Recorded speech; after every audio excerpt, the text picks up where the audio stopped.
係講網友呢一個呢，就係我哋呢幾日猛講打仗啊啲咁嘅嘢，同埋呢啲好深嘅啲政治啊、地緣政治啊、呢個經濟嘅推理呢，或者啲科技呢，呢啲係硬嘢嚟㗎，就係比較難明白啦。有啲網友唔中意啦，咁我哋要講翻啲輕鬆啲嘅題目嘅。呢個係央視透過 AI 同武術武俠隱喻，做一種新嘅政治宣傳。呢種新嘅政治宣傳呢，係同以前唔同嘅，我哋要加以評價下。好啦，睇下《烈火青春》先，呢個係。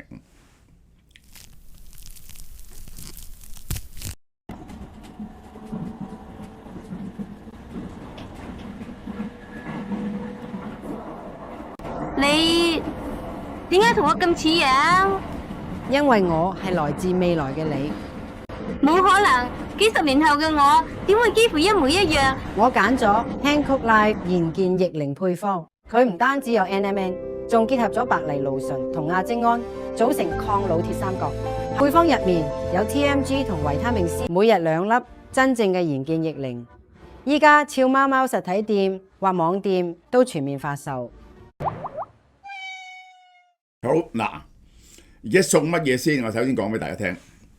咁咧就送呢一個呢個獵戶素嚇，所有男人都需要噶啦，160蚊一盒，2盒呢一個活髮素，男人之苦，3盒嘢，加埋幾多錢啊？600幾蚊嚇，訂入7折1316咧就係600幾蚊，就食2個月嘅。呢個配方我唔使講啦，即係有晒呢個抗衰老嘅鐵三角啊！呢個係鐵三角最有效嘅嘢，有醫療報告嘅 NMN， 即係 NAD Plus 依端粒體嘅。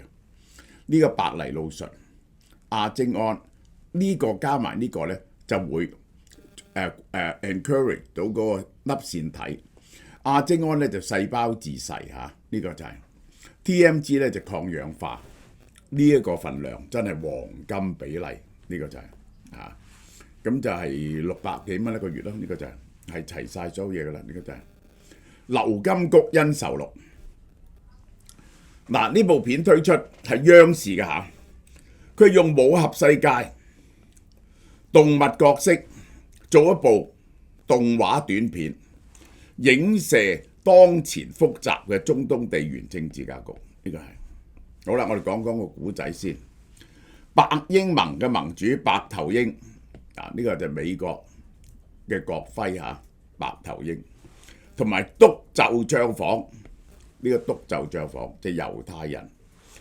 猶太人點解係帳房咧？猶太人管錢好叻啦。點解係督袖咧？督袖咧食屍體噶嘛。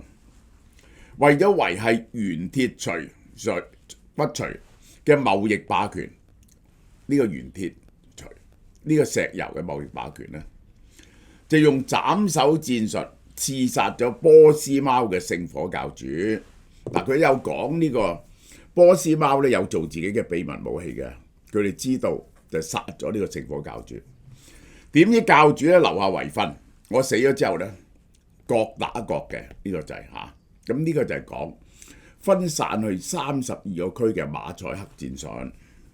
波斯貓咧就用無人機兌換咗白英盟昂貴嘅防空金針，呢個愛國者同薩德導彈，又用稻草陣地呃咗烈空金雷。烈空金雷係乜嘢呢？就係戰斧導彈咯。呢個就係等美國啲武器打咧就冇晒。波斯貓咧就封鎖咗貿易要道流金菊，令到咧白英盟咧就冇錢嘅收入咯。嗱，神仙打架，其他雀仔都大鑊啦。呢個就係暗指日本。15日過去啦，白英盟叫商會、美國盟邦一齊想打通呢一條海峽，呢個流金菊但係一個人都冇嚟喎。波斯貓亦都好悶，點解商會靜得咁唔正常呢？原來畫面一轉，商會嘅羚羊、駱駝隊繞路走咗新路，已經咧唔行霍爾木茲海峽啦，向北邊行，即係咁樣。其實冇呢條新路，一帶一路。同埋咧唔用美金啦，我問你大唔大鑊啊？用人民幣咧就嚟啊！以後直接用物物交換，或者用新幣人民幣。最後講咗一段止戈為武嘅教訓，即係講哇和平一定要和平，呢啲咁霸道嘅行蹤咧係唔啱嘅。呢個短片推出之後，迅速獲得大量關注，好多個社交平台熱烈討論，嗱係好成功，結果係龐大嘅傳播能量。將 AI 視覺特效、武俠敘事、動物、動漫加埋嚟到 sell 一個敘事、一個政治嘅立場。佢由以前咧，哇就長篇大論嘅新聞，然後下邊咧就大鬧美國，整一大篇嘅評論文章，唔用呢套啦，用咗呢種畫面化嘅符號化嘅古仔，一嚟咧就唔係講理由嘅，就係講感情噶啦，呢個就係用武俠世界呢個係個短暫影片，呢不僅係創意內容，結合咗 AI 呢個，結合咗動漫同埋動物，動物一睇落咧，你就好容易投入個感情嘅，呢個係其實你講中東咯，呢個係結果。如果你去講嗰個中東嘅古仔咧，就好難消化嘅。呢啲咧好容易入口，係一種好容易入口嘅嘢。而且咧，佢仲有一個好處嘅，就係佢唔講道理嘅喎。呢個係佢係講感情嘅。你一投入咧，你就投入咗個感情入邊。以後邊個同你講道理咧，都冇用噶啦。好啦，白鷹係美國，白鷹盟就係美國啲盟友霸道。強權好惡嘅，呢個係俾你感覺到嗰樣嘢，一睇到個公仔啫。貓貓好可愛啊，實際伊朗好可憐啊，貓貓，因為好多人都養貓貓，你可以投入你嘅寵物，俾人恰啊，金票呢個係呢個咧係美元體系控制世界，木鳥係乜嘢咧？就係佢嗰啲無人機，金針咧就愛國者導彈、薩德導彈。sell 呢一個和平，感覺自己道德上咧係正確嘅。其實敘事軌則一道精密嘅6階段情緒升級同收斂形式。開局資源爭奪、霸權壓迫，殺咗佢啲人，於是佢就反抗，衝突失控，結果天下受害，最後提出止戈為武。呢個止戈為武嗰個講法係錯嘅。呢個首先喺呢度出現咧，就係喺呢個春秋嗰陣時，就係楚平王講止戈為武。呢個咧係望文生義，個武字咧就唔係咁解嘅。止戈唔係咁解，係拎啲戈止，即係去到嗰度拎啲戈去打人就叫做武啦。你知唔知啊？呢個係傳統上嘅謬誤。呢個係好啦。宣傳策略係由理性說教變咗係情緒敘事。以前咧係理性論述，咁你要明咧就好長篇大論，好枯燥。觀眾咧要耗大量嘅認知資源，所以咧要開會學習，所以要開會多過共產黨就咁解啦。然後能夠消化複雜嘅地緣政治關係，因此咧你明咗，於是咧你就 buy 佢啦。而家唔係。呢個咧係情緒投遞嚟嘅，個古仔同埋符號用乜嘢動物喺你未曾深入分析嗰時咧，已經建立咗情感立場，你就憎隻鷹，中意隻貓貓，呢個就係。於是同你講乜都冇用，呢樣嘢以後一講呢件事咧，你就聯想翻個鷹同埋嗰隻貓貓，於是你嘅感情咧就企咗一個立場，呢個就係。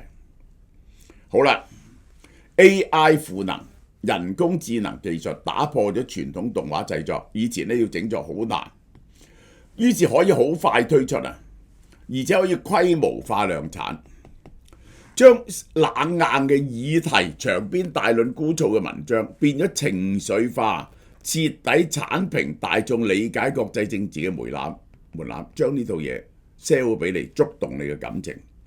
而因為呢樣嘢咁得意呢個平台呢，你就自己去轉發呢樣嘢，用短影音平台有極強嘅穿透力，適合咗而家 social media 嘅演算法同用戶習慣，於是佢就變咗 viral 病毒式宣傳，你就先入為主記咗呢套嘢。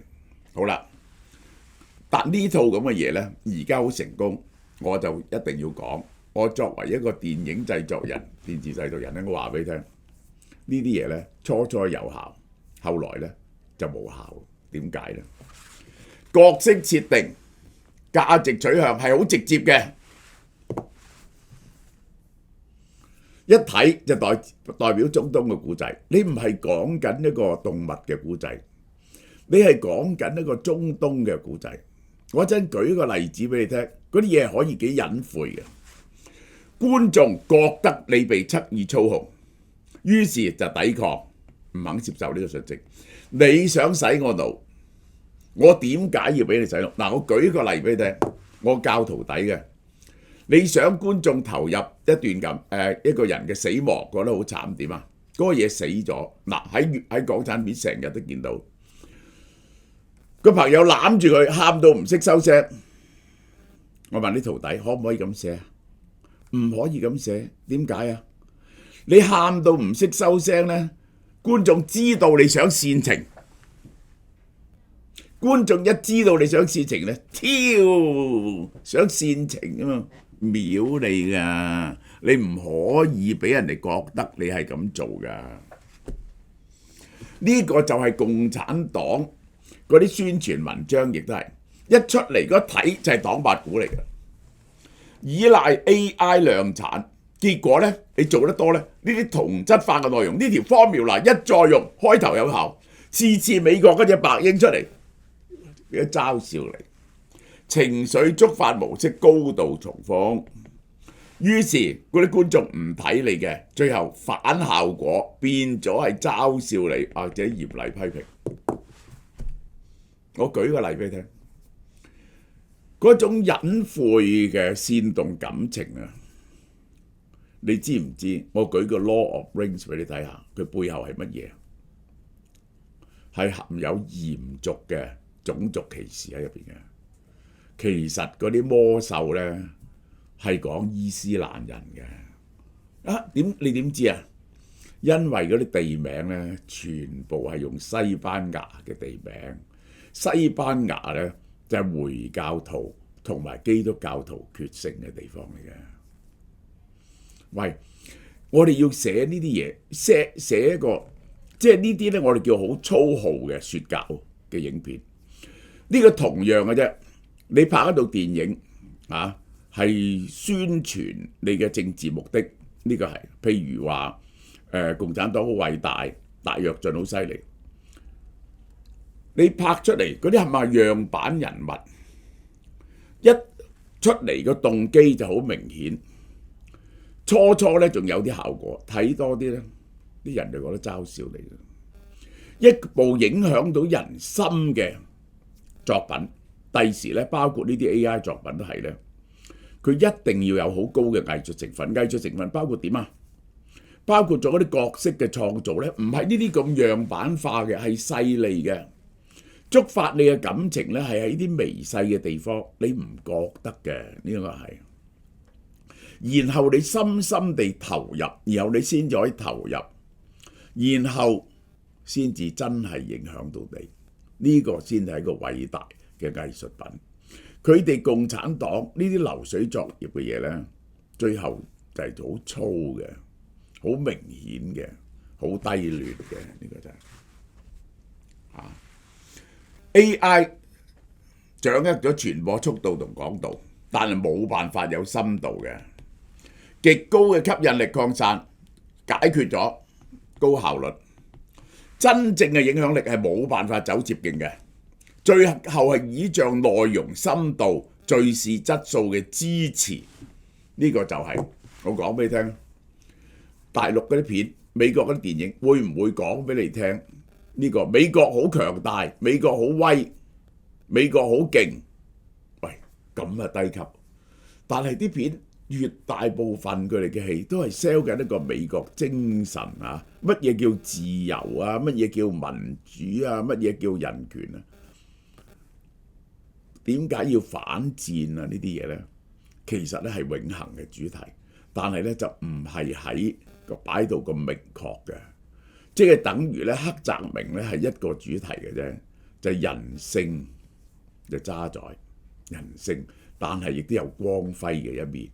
喂，就寫咗世㗎啦，一個咁樣嘅嘢係劉金谷揭示咗未來嘅媒體挑戰，但點解高效能嘅情緒覆蓋，有深度嘅理性表達取得平衡，就下一場大家打呢個輿論戰，而中國係永遠打輸嘅。呢啲嘢點解美國嘅影視影響力咁大呢？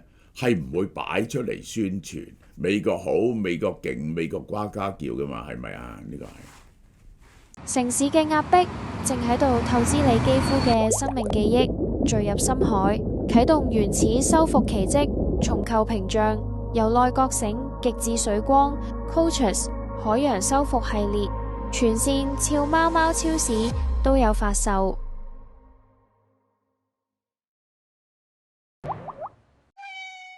嗱，呢一套嘢嚇係包括咗呢一個三文魚 PDN 嘅修復再生護膚棉，心形嘅喎，好得意，有40片。然後三文魚再生精華液 PDRN， 而家最興嘅150蚊，呢個168蚊，加埋318蚊，而家倒數6日188蚊啫，大家多多支持啊！清火雙周啊，超特價，震撼價，你估唔到啦啩？呢隻100針嘅微針88蚊，300針嘅138蚊，真係抵到無限。呢個係美容院嘅造型，係清貨特價雙周，係創新底價重點產品。呢隻韓國最出名嘅微針88蚊，呢個300針嘅138蚊，平到你唔信嘅真係。